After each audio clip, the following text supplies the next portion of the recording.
Продовжується прямий ефір на телеканалі АТР. Доброго дня. Я дякую, що ви обираєте нас і залишаєтеся разом з нами. У студії для вас працює Аліна Блохіна. Як завжди, ми говоримо про всі актуальні події в Україні та світі. І починаємо сьогодні із такого. Лідер руху нових сил, колишній голова Одеської ОДА Міхеїл Саакашвілі сьогодні вранці пройшов на допит у Генеральну прокуратуру. Прокурор наголосив, що Саакашвілі чекають для проведення слідчих дій. Між Саакашвілі та працівником прокуратури сталася словесна перепалка. Після цього прокурор пішов. Саакашвілі заявив, що піде на допит лише в СБУ, а в ГПУ давати показання не буде. У прокуратурі кажуть, що слідчі хотіли взяти зразки голосу Саакашвілі і наголошують, що ця справа підслідна Генеральній прокуратурі. Давайте подивимося, як це було. У нас слідчі дії проводяться не на вхолі в Генеральній прокуратурі, а там, в службових кабінетах. Это у вас такие жесты? Успокойтесь. Сейчас мама висит вопрос. Ви прийдете, руками не размахивайте. Молодой ви на человек. мене голос не повишайте, хорошо? Не треба. А что вы будете делать? Молодой Я человек. нічого не А роблю. как? Треба кричати на мене. Ні. Я до вас прийшов як службова особа. Так. І кричати на мене А я вам говорю, заткнитесь и послушайте моего адвоката. Власне, Генеральна прокуратура України повторно викличе лідера руху нових сил Міхеїла Саакашвілі на допит. Про це повідомив речник Генеральної прокуратури Андрій Лисенко у Фейсбуці. Він зазначив, що прокурор заздалегідь повідомив про виклик та на допит політика, відправивши йому на поштову адресу інформацію про це, і забезпечив вручення його адвокату відповідної повістки. А сьогоднішній інцидент у ГПУ, власне, залишився ось таким, як ви його бачили. Тож подивимося, чи перейде Міхеїл Саакашвілі на наступний допит. Власне, ми зараз долучимо до нашого прямого ефіру Тараса Загороднього, політтехнолога. Він з нами на прямому зв'язку телефоном. Пане Тарасе, доброго дня. Чи чуєте нас? Так, доброго дня. Власне, як ви, хотілося б почути ваш коментар, як ви розцінюєте те, що сьогодні відбувалося у відомстві, і взагалі наскільки продуктивним може бути розслідування щодо Міхеїла Саакашвілі Генпрокуратурою? Ну, це розслідування нічим не закінчиться, скоріш за все, тому що, як ми бачимо, що державний апарат не хоче встривати в політичні розборки, і в даному випадку він починає те, що називається, імітувати бурхливу діяльність. Тобто вони розуміють, тобто мало мати, знаєте, силу чи юридичну, мало мати ще юридичне, точніше моральне право застосовувати силу. А в даному випадку, оскільки у влади низькі рейтинги і низька довіра, вони не можуть фактично застосувати силу до людини, яка, ну, все ж таки має таку контроверсійну поведінку, і яку можна інтерпретувати по тих кримінальних статтях, які йому висуваються. Пане Тарасе, але все ж таки попри це, якщо Міхеїл Саакашвілі стверджує, що він не агент ФСБ, про те, що це певним чином сфабриковані ці докази щодо нього, чи не на користь йому самому було прийти в Генпрокуратуру і поспілкуватися зі слідчими, дати ті самі зразки голосу? Тобто він зараз, скажімо так, упирається, чи не на користь було б йому самому долучитися до цього слідства? Ну, він розуміє хиткість становища Генеральної прокуратури, що вона не має морального, він як людина, яка достатньо грамотна політично, розуміє, що якщо він пошле зараз в прокуратуру, то йому нічого не буде. Навпаки, він показує, що він не довіряє цим органам влади і фактично здобуває собі додаткові політичні очки, тому що, в принципі, у більшості громадян України і його прихильників саме таке ставлення до, в тому числі до прокуратури та інших органів влади. Тому в даному випадку його поведінка політична абсолютно виправдана, там, да? Ну, юридично, звичайно, вона недосконала. Тому що, в дійсності, якщо ти не розмовляв на це, то давай свої зразки до голосу і покажи. А так, я думаю, що він і далі не буде ходити надовгувати і ігнорувати, в принципі, законні вимоги Генеральної прокуратури. Тобто, якщо порушена кримінальна справа за цими статтями, то йде зараз слідчі дії. Якщо ти законослухняний громадянин, принаймні, як ти стверджуєш, то ти повинен це робити.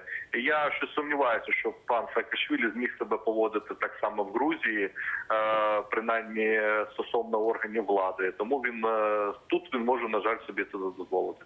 Пане Тарасе, тоді таке питання. Як надалі буде розвиватися ця справа загалом? Тому що Генеральна прокуратура подала апеляцію щодо рішення суду першої інстанції, який не задовольнив клопотання прокурора і не відправив Міхеїла Саакашвілі під домашній арешт. Це ми можемо говорити про те, що Генеральна прокуратура прокуратура спробує повернути Саакашвілі, до прикладу, у судову залу вже там шляхом приводу. Як надалі може розвиватися ця ситуація процесуально?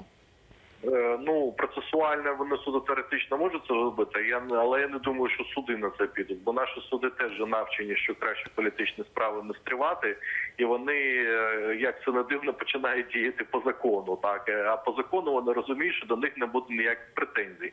Тому я думаю, що висока ймовірність, що судова система теж буде відсторонюватися від цього конфлікту і або не задовольнить клопотання прокуратури, або буде таке рішення, таке з подвійним тлумаченням, які неможливо буде виконати.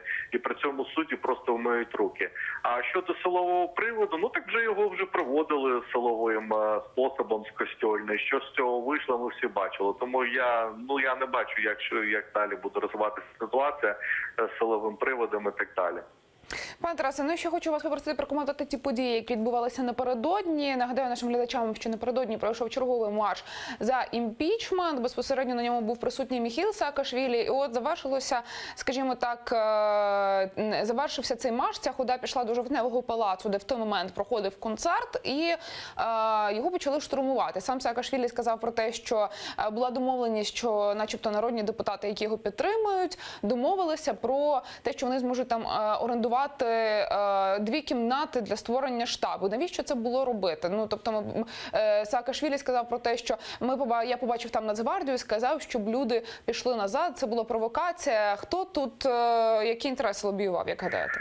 Ну, Саакашвілі бреше в даному випадку, тому що вони в дійсності хотіли відтворити Майдан 13-го року, коли Жовтневий палац теж був зайнятий протестувальниками, і вони пішли, знаєте, на обум і спробували це захопити. У них не вийшло. Скоріше за все, пану Саакашвілі зателефонували теж з посольства Сполучених Штатів та інших держав, іменами, якими він прикривається, що начебто у нього є підтримка. Йому дуже лагідно, точніше, дуже лагідно дипломатично, а насправді досить жорстко сказали, щоб він не займався тут новими заворушеннями, і тоді він після цього тільки відступив. І тепер починає виправдовувати, що начебто цього не було. Ну, чітко зафіксовано, що він закликав фактично до штурму цього Жовтневого палацу. Там є кадри, де він фактично закликає своїх прихильників не пускати Національну гвардію, а потім, ну, таке вже, знаєте, викручування в найкращих традиціях української політики. Ви знаєте, так само ще хочу поставити вам питання. В українських ЗМІ з'являлася інформація про те, зокрема видання The Insider розповсюдило інформацію про те, що начебто Міхеїл Саакашвілі написав президентові України Петру Порошенку лист примирення, скажімо так, для того, щоб владнати ту ситуацію, яка наразі відбувається між ним і між главою держави. Як гадаєте, чи існує такий лист і чи дійсно Саакашвілі планує миритися? Тому що, ну, з огляду на події, що відбувалося напередодні, не дуже схоже використання такого сценарію для примирення. Ну, це називається лист примирення. Якщо подивитися уважніше його зміст, який теж переказувався ЗМІ, то це був не примирення, фактично ультиматум Порошенка, тому що говорити вони збираються про його відставку. Це раз. Це такий вдалий політичний крок. Фактично Саакашвілі підвищує свій статус до статусу президента України, якого обирав народ України. Як би там не ставились не ми, ніхто там інший до нашого президента. Так, він обраний головою держави, 51% проголосували за нього, а Саакашвілі грає на те, що він начебто за своїм статусом невизначеним в Україні є особою, яка може особисто розмовляти з Порошенка про якісь там речі, про якісь примирення. Хоча там не йдеться про примирення, там фактично йдеться про те, що, знаєте, фактично здачу влади в ультимативній формі. Сумніваюся, що Порошенко піде на такі перемовини, тому що якось це виглядає просто шантаж, і він піддається на шантаж. От і все. Пане Тарасе, ну, власне, останнє питання. Скажіть, як гадаєте, яка взагалі подальша доля політична Міхеїла Саакашвілі? Чи спробує він потрапити у парламент на наступних парламентських виборах? І чи знайде, можливо, він підтримки у когось з представників опозиційних сил, які нині є у Верховній Раді? Ну, для того, щоб потрапити до наш парламент, треба мати громадянство України і безперервно мешкати на території України 5 років. Якщо виходити з того статусу, який зараз має пан Саакашвілі в Україні, тобто апартит, тобто людина без громадянства з перерваним громадянством, то він суто теоретично має можливість в наступному парламенті бути. Але я думаю, що висока ймовірність, що цього не буде. Чому? Тому що йому громадянство просто не повернуть. Чому йому дозволяють зараз себе так поводити? Тому що в країні склалося дуже багато зацікавлених осіб, і в тому числі деякі провладні політичні сили користуються, дають можливість Саакашвілі атакувати конкретно Порошенка для того, щоб просто послабити його позиції і знизити його авторитет.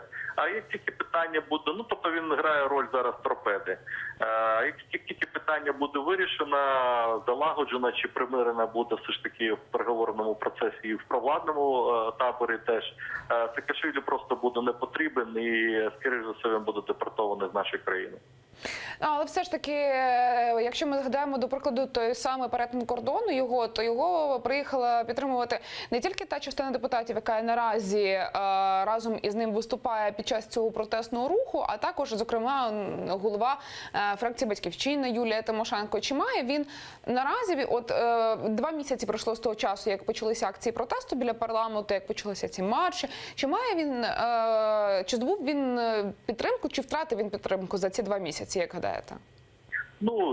Підтримка у нього є, як би там не говорили про владні і лідери думок і так далі. Тим більше останній його марш все ж таки зібрав біля 10 тисяч людей, як би там не говорили, що там 2 тисячі і так далі було. Є підтримка активних терпічників, і після того достатньо недолугих спроб влади його пресувати, його авторитет, звичайно, зростає, бо люди бачать, що людину пресують ті, хто не мають морального права, за думкою більшості людей, і тому, звичайно, що його авторитет зростає.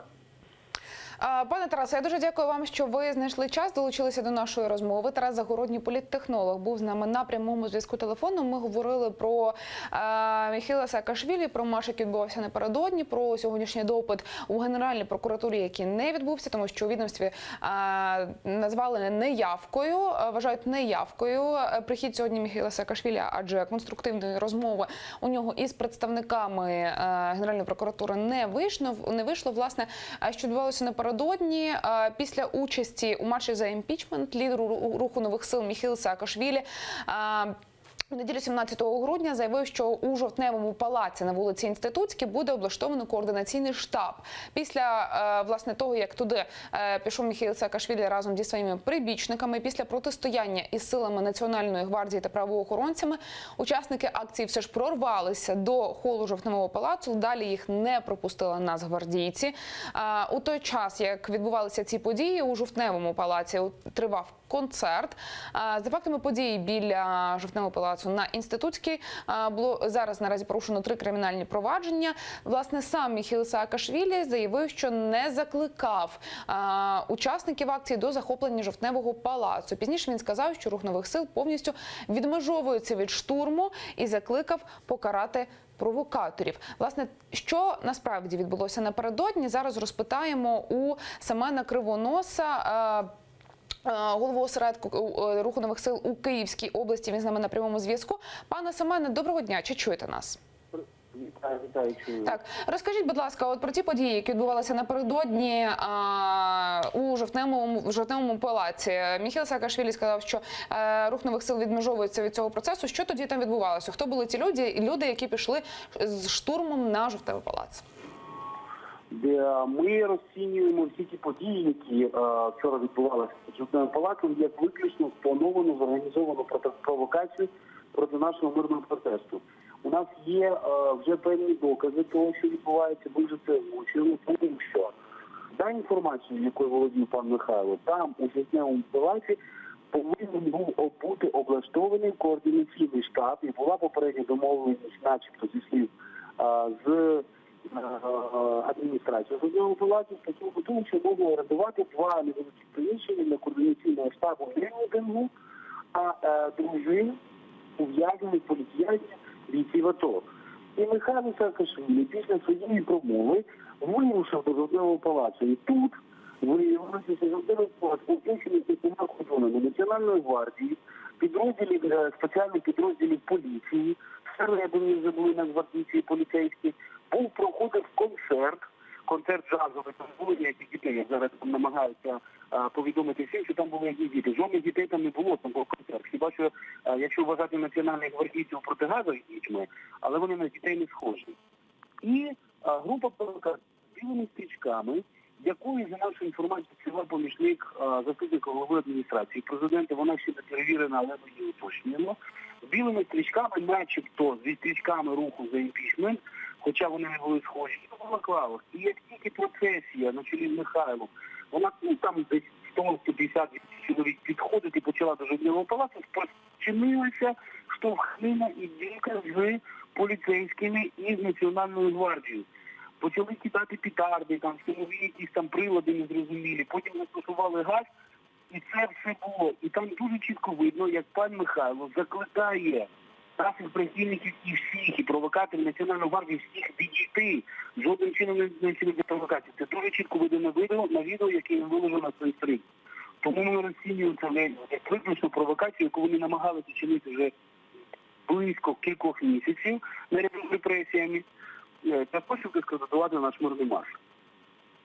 Пане Семене, але все ж таки питання, чи дійсно була домовленість із певними народними депутатами, які підтримують протестні акції, які очолює безпосередньо Міхеїл Саакашвілі, про те, що у Жовтневому палаці можна орендувати певне приміщення для створення там координаційного штабу. Як про це на початку, перед тим, як туди піти, заявив сам пан Саакашвілі? Я думаю, що таке доречно було уточнити безпосередньо самого пана Михайла і у представників депутатського корпусу, які були там зі сцени, і дочекатися від них заяви, чи це відповідає дійсності чи ні.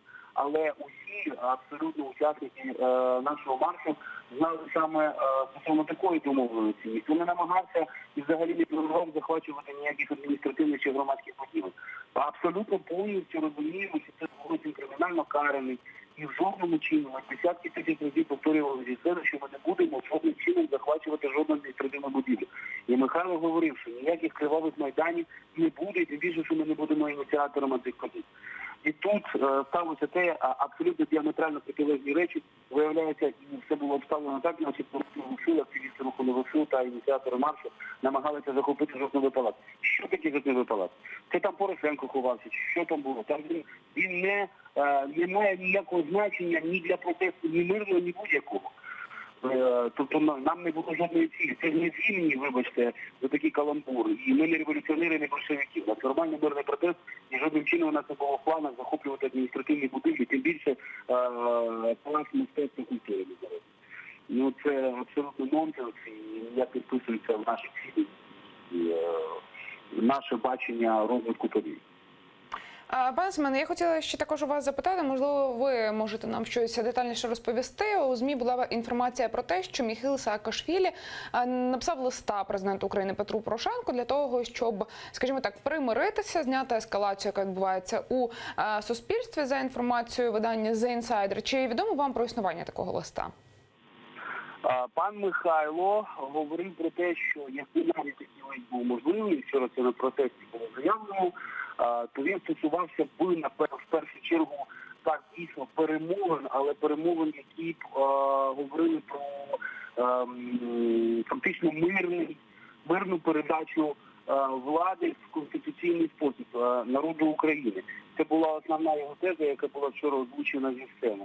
Це стосувалося припинення корупції, це стосувалося звільнення усіх представників корумпованих еліт та олігархату влади. Це все те, що повідомив пан Михайло. Наразі такого листа, ви бачите, я думаю, що якби такі листи були, вони, мабуть, що чи були інтенсифовані, таких листів ніхто не бачив.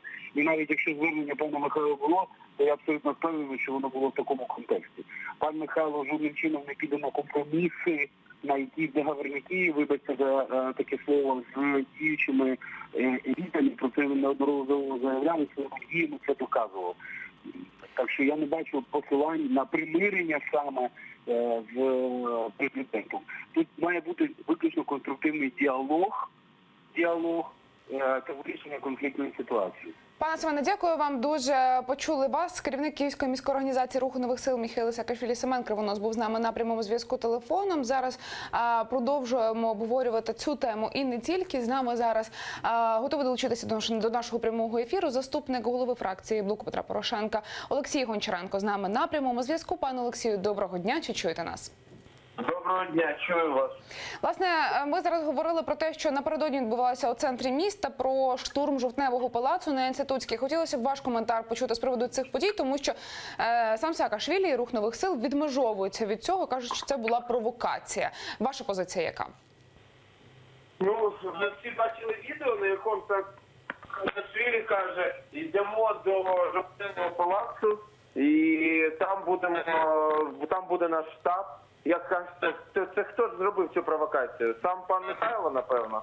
Бо всі бачили, всім абсолютно є зрозуміло, що це була його ідея, а після того, як це було дуже негативно сприйнято і суспільством, і головне, що для Саакашвілі, це західними посольствами, після того він змінив риторику і намагається зробити вигляд, що він тут взагалі не до чого. Він просто мимо проходив, хотів, видимо, на концерт зайти. Пане Олексію, а щодо взагалі тієї справи, яка порушена Генеральною прокуратурою, щодо нього, от сьогодні Міхеїл Саакашвілі приходив на допит, але конструктивної розмови зі представниками відомства у нього не відбулося. Як гадаєте, які надалі будуть перспективи, тому що його знову повторно будуть викликати на допит, чи принесе це той результат, на який чекають у Генеральній прокуратурі? Як гадаєте? Я вже не знаю, як коментувати юридично тут площину, бо це вже повне якесь шапіто, все, що відбувається навколо Саакашвілі, як неуловімо ваджо, який чи це неуловімий, чи просто нікому не потрібний, вже важко зрозуміти. Але з політичної точки зору все зрозуміло. Права рука Саакашвілі, керівник Київського обласного осередку Руху нових сил, брав сотні тисяч доларів, це зафіксовано на відео, сказав, що нам потрібна кров. Ну, а далі ми всі бачимо, що вони це і реалізовують і зараз. Тому, як на мене, все є очевидно. Пане Олексію, якщо от ви торкнулися вже політичної площини, якщо говорити в політичній площині, припустімо, що Міхеїл Саакашвілі може, там, до прикладу, якщо об'єднається з кимось із представників опозиційних сил, якою реакцією буде коаліції? Да ніякої реакції. Мені здається, що ніхто з ним вже не об'єднається, бо навпаки від нього зараз намагаються всі відмежувати. Яка його там просила на поруки. Спочатку через кордон його проводила. До речі, щоб повернути громадянство, могла його всиновити, пана Михайла, і тоді вже свого сина провести. Будуть всі від нього відмежовуватись, бо справжні наміри. Пане Олексію, ну і все ж таки повертаючись до безпосередньо парламентської роботи, сьогодні відбулося засідання Погоджувальної ради, завтра стартує під куполом останній у 2017-му пленарний тиждень для народних депутатів. І сьогодні традиційно фракції збираються на засідання фракцій. Про що, як гадаєте, будуть сьогодні говорити на засіданні вашої фракції? Які питання на порядку денному є найбільш актуальними і що хочете почути від своїх колег, про що ви будете говорити? Ми будемо обговорювати порядок денний цієї сесії.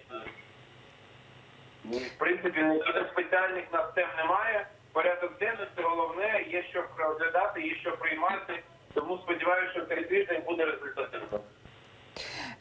А які є важливі голосування цього тижня? Тому що знаємо, що законопроект щодо реінтеграції Донбасу на цьому тижні не з'явиться, вочевидь, на порядку денному. Якісь ключові моменти? Можливо, будуть голосувати за відкликання депутатського законопроекту про антикорупційний суд? Є така інформація? Так, обов'язково треба його відкликати, щоб президент міг зареєструвати власний законопроект, як це запропонувала Венеціанська комісія Ради Європи. І президент готовий це зробити, тому якщо найшвидше треба відкликати законопроект пана Соболєва і ще з ним щодо антикорупційного суду. Пане Олексій, когось на фракції чекаєте, крім самих депутатів? У вас була там зустріч із президентом, так само було засідання фракції. Сьогодні когось чекаєте ще з представників уряду? Ні, сьогодні в нас засідання внутрішнє нашої фракції. Дякую вам. Дякую вам дуже, пане Олексію. Олексій Гончаренко, заступник голови фракції блоку Петра Порошенка, був з нами на прямому зв'язку телефоном. Власне, обговорювали ми ситуацію і довкола Міхеїла Саакашвілі, і довкола подій, що відбувалися напередодні. І зараз так само продовжимо обговорення у цій студії. З нами на прямому зв'язку Андрій Золотарьов. Пане Андрію, доброго дня. Чи чуєте нас? Доброго дня, чую. Скажіть, будь ласка, ваш коментар хотілося б почути щодо того, що напередодні відбувалося у центрі міста, ось цей штурм Жовтневого палацу, зокрема, тому що сам пан Саакашвілі, його політична сила від цього відмежовується, говорять про те, що це провокація. Ми спілкувалися з Олексієм Гончаренко зараз, він говорить про те, що Міхеїл Саакашвілі бреше. На вашу думку, де тут істина? Хто тут бреше, хто ні? Ну, я буду казати як політтехнолог. Справа в тому, що будь-яка протестна дія, будь-яка накшаут того, що ми бачимо на Міхомайдані, вона потребує експансії. Захоплення нових територій, площі, будинків. Якщо ця експансія не відбувається, то протестна дія гасне. Саме тому, скоріше за все, інтуїція політика, для кого така ситуація досить близька, він відчуває доволі комфортно, і ми це бачимо, коли Саакашвілі виступає, він входить в атаку, він якісно грає цю роль. Але будемо пам'ятати про те, що є третя сторона, яка і в вересні, коли відбувся цей епічний перехід Саакашвілі через державний кордон, потім, коли влада почала точкові репресії, третя сторона, вона провела таку червону межу, за яку ні влада, ні Саакашвілі не переходили. Тому що ми бачимо деескалацію конфліктної ситуації. І зараз я гадаю, що відбувся ексцес революціонера Саакашвілі, якого поставили на місце його представники зовнішніх сил. Реакція досить блискавична реакція послів Канади та Великої Британії Романа Ващука та Джудіт Гофф вказали на те, що у цьому в діях навколо колишнього інституту шляхетних девиць Саакашвілі перейшов цю межу. І він відступив. Саме тому головна проблема цих подій для Саакашвілі, тому що багато з його прибічників побачили те, що він не є суб'єктом політики, він лише є об'єктом політики. Це інструмент примусу нашої влади до виконання тих реформ, якими їх бачить такий колективний Захід. Сполучені Штати Америки, наприклад, Велика Британія.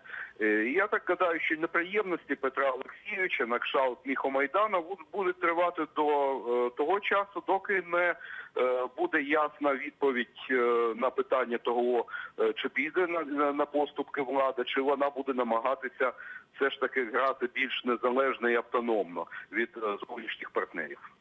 Пане Андрію, а взагалі, як гадаєте, яка у пана Міхеїла Саакашвілі, скажімо так, політична доля? Можливо, ми зараз можемо зрозуміти вже його політичну стратегію і те, як надалі він буде діяти в Україні. Можливо, почне об'єднуватися з кимось із опозиції, чи має він певну потужну підтримку, там, зокрема, якоїсь фракції, так, а не поодиноких, до прикладу, депутатів? От подивіться, коли Саакашвілі авансом давали майже 10% його політичної партії, якої ще не було, це був такий політик останньої надії. Якщо наші не спромоглись, може у Саакашвілі на Одещині все вийде. Але в політиці час – це дуже важливий ресурс, і Саакашвілі його не використав. Він чекав, якими будуть результати виборів у Грузії. Але ці результати виявилися такі, що 100% не влаштовував Міхеїла Ніколозовича, і він вирішив таки продовжувати політичну кар'єру в Україні. І це виявилося фатальним та згубним для його партії, але допомогла влада. яка почала діяти доволі незграбно, і людини, у якої був політичний рейтинг на межі 1,5–2%, якого перебував в інформаційному маргінесі, про якого майже перестали згадувати, він за кілька місяців він перетворився в топ-фігуру, яка займає місце не тільки в українських, а й в міжнародних засобах масової інформації. Саме тому він може певний час ще грати в українській політиці, але якоїсь серйозної політичної перспективи у Саакашвілі в Україні нема. Саме тому, що Міхо це, і якщо згадаємо досвід Грузії, він руйнував стару пострадянську Грузію, а такими більш творчими завданнями приймалися Жвані, Бендукідзе, які вже пішли з життя, але саме Саакашвілі виявився таким термінатором, який зруйнував старий лад. І зараз, якщо ми подивимося, що було на Одещині, це не той багаж, це не той досвід, який може бути використаний в якості прем'єр-міністра.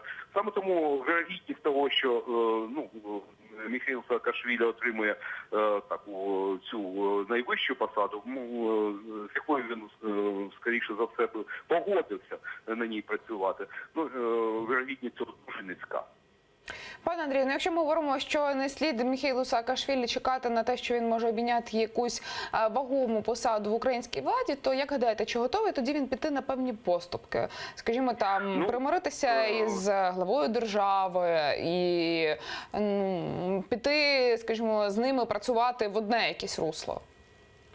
Ми на протязі бачили, як вчора змінювалась позиція, що він казав, виступаючи на Майдані, і далі через кілька годин його позиція змінилась. Саме тому він здатен піти на поступки владі. Але чи зрозуміють його досить значна частина радикальних прихильників, оце для Саакашвілі дуже велика проблема.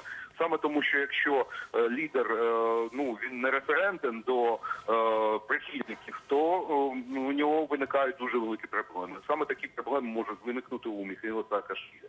Там можуть виникнути досить такі гострі конфліктні ситуації. А та ситуація, яка напередодні виникла, зокрема штурм Жовтневого палацу, як ви її оцінюєте? Це потрібно було Міхеїлу Саакашвілі, чи дійсно це була певна провокація, про яку він сам говорить? Ні, я вважаю, що дійсно є, з такої політтехнологічної точки зору є потреба в такому щось зайняти, продемонструвати, що Міхомайдан розширюється, показати його експансію, але з політичної точки зору, час не найкраще місце і час для цієї події. Пане Андрію, і все ж таки хотілося б ще запитати про те, що від завтра вже починається пленарний тиждень. Сьогодні Верховна Рада збиралася на погоджувальну раду, завтра депутати зберуться під куполом. Власне, на цьому тижні не буде законопроекту щодо реінтеграції Донбасу. На цьому тижні депутати збираються голосувати за відкликання депутатського законопроекту щодо антикорупційного суду, щоб його міг внести президент. Як гадаєте, чи буде плідним ось цей останній робочий тиждень для народних депутатів у 2017 році? Дійсно, це дуже такі знакові законопроекти. В першу чергу закон про реінтеграцію Донбасу, в тому вигляді, в якому я його раніше бачив, це був більше такий пропагандистсько-декларативний документ, саме тому, що з 10 статей лише 7 7 були такі, що важко було б назвати це правовими нормами. Як людина з юридичною освітою, я був досить здивований, що це законопроект не повинен так виглядати. Але, можливо, таке деякі доробили, можливо, врахували поради наших зовнішніх партнерів, і в оновленій редакції він буде трошки кращим. Але більше, як на мене, з точки зору тих подій, про які ми зараз кажемо, от саме закон про антикорупційний суд – це дуже важливий законопроект, саме тому, що головна мета Міхова Єрмака, коли він почався 17 жовтня, тоді я казав, що головний пункт – це антикорупційний суд. Саме тому, що діяльність НАБУ, якщо вона не буде замкнена на антикорупційний суд, вона буде з нульовим коефіцієнтом корисної дії. І ми це бачимо, що щодо НАБУ ми більше розповідаємо про процес, ніж про якісь результати. І саме тому зовнішній тиск змушує йти на поступки, і, скоріше за все, таки цей законопроект в 18-му буде прийнятий, і в 18-му році в Україні з'явиться антикорупційний суд. Але з якою метою? Це окрема тема, але саме наші зовнішні партнери, вони були головними драйверами того, щоб цей законопроект такий пройшов в Раду. Саме великого бажання українського політикуму, щоб був прийнятий законопроект про антикорупційний суд, і досі нема. Пане Андрію, якраз питання, якщо, до прикладу, депутати відкличуть депутатський законопроект, президент під ялинку внесе свій, і це голосування все одно, воно, вочевидь, перенесеться вже на 2018 рік, до кінця сесії, можливо, ухвалять, можливо, ні. От питання, чи знайдеться політичної волі у народних депутатів проголосувати за цей законопроект? Тому що фактично тоді підпадають, скажімо, під судовий процес у цьому саме антикорупційному суді високопосадовці. Чи захочуть себе, скажімо так, народні обранці ставити під удар? Тому що ми ж бачимо, що навіть за цей рік було чимало подань Генеральної прокуратури на те саме зняття депутатської недоторканності. Дивіться, мало хто знає, що про наслідки роботи антикорупційного держбюро в Румунії. Всі кажуть про 3000 осіб, представників політичного, бізнесового бомонду Румунії, які сіли за грати, яких завдяки діяльності цієї інституції засудили в Румунії. Мало хто знає, кажуть за хабарі, але там за хабарі там лише 15-20% попало за грати, а майже 80% попало за грати за конфлікт інтересів.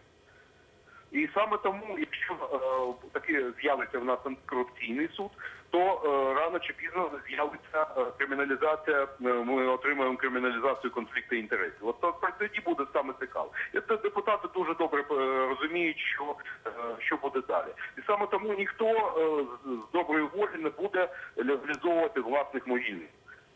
Людей, які поховають політичну, бізнесову кар'єру. І саме тому будуть тягнути час, але під зовнішнім тиском рано чи пізно, скоріше за все, це буде досить швидко, таки дотиснуть. І цей закон буде прийнятий. От подивитися у 2018 році, як би депутати не бажали там загальмувати цей процес, але дотиснуть. Пане Андрію, дуже дякую вам, що долучилися до нашого ефіру, висловили свою думку і свої прогнози. Політичний експерт Андрій Золотарьов був з нами на прямому зв'язку телефоном. За 5 хвилин прямий ефір телеканалу АТР продовжить Заман. Ми вже скоро повернемося у цю студію. Будемо говорити про судний день у Криму, адже сьогодні на території анексованого півострова проходить більше як 70 засідань у адміністративних справах щодо кримських татар. Усе розкажемо наступної ефірної години, тож залишайтеся разом з нами.